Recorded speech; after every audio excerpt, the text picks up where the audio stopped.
কেয়ামত পর্যন্ত জামাত ক্ষমতায় আসতে পারবে না। জামাতি ইসলামী কেয়ামত পর্যন্ত বাংলাদেশের রাষ্ট্রীয় ক্ষমতায় আসতে পারবে না বলে মন্তব্য করেছেন বিএনপির স্থায়ী কমিটির সদস্য গয়েশ্বর চন্দ্র রায়।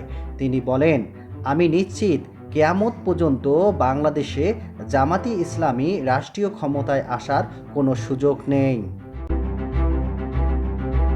গয়েশ্বর আরও বলেন, জামাত ভারতেও আছে, পাকিস্তানেও আছে। এ কারণে তারা জনগণের ভাষা বুঝতে চায় না, শুধু নিজেদের স্বার্থ হাসিল করতে চায়।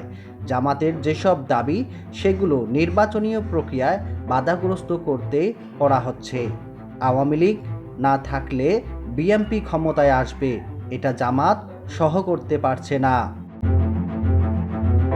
আগামী 13-10 নির্বাচনে জামাতি ইসলাম অল্প স্বল্প আসন পেতে পারে, তাই বলে এত বড় বড় কথা বলা যাবে না।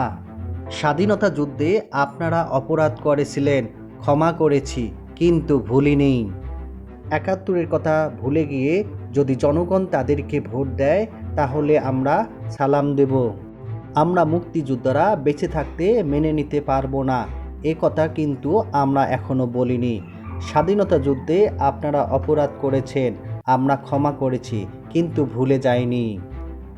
তিনি আরও বলেন, বিএনপি ক্ষমতার জন্য পাগল নয়, বরং জনগণের ভোটার অধিকারের জন্য আন্দোলন করেছে।